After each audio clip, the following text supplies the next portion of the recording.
the youngest breadwinner in the family. Maayong adlaw, ubani ko ninyo ani nga video nga kung gitake ato mga niaging semana pa. Kay ga night shift duty man miss, sumautog, ikapoy kong edit and upload.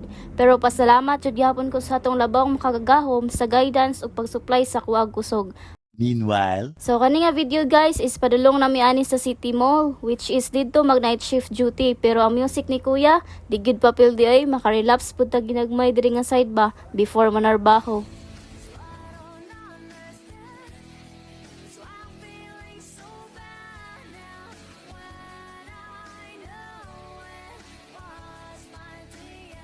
one eternity later. Dagway check. Mao ni ang before night shift and after night shift. O nang hubag ang mata kay way tulog o nang hubag kay yay ka.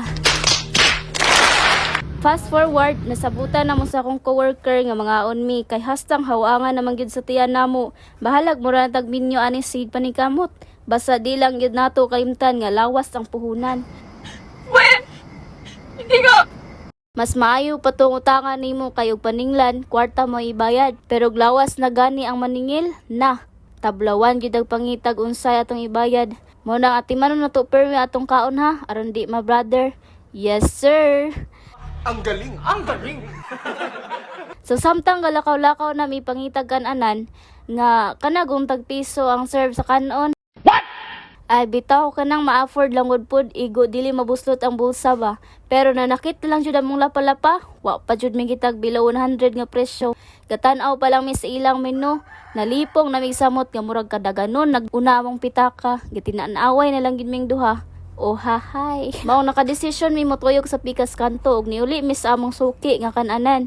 Sagdi lang kay maabot ra gyud ang panahon nga di na ta mahadlok og binu sa mga restaurant. Kay na namantay kabayad. Basta salig lang gyud ta sa Ginoo, inubanan sa buhat ug pagkugi. Sooner or later, makapangutana na lang kag giunsa nimo pag-survive ang tanan. Nga sa una mura pa kag naunsa, pero karon mura na kag sikinsa. Joke lang. Oh, pag human na mugkaon na ay unsa pa man day buhaton, unsa pa mayatong ilaag nga wa naman tay kwarta, mangulit ta nga malinawon ug matulog aron makatigom na pug kusog para sa sunod nga mga adlaw. Ana ra gyud ning kinabuhi sa sige nimo paningkamot, di nimo mabantayan that you're growing, learning, you're maturing, and always thank God for that. Itugya nato sa iya ang every step sa atong pagkinabuhi kay og karon wa man ta pabori sa panahon, salig sa puhon.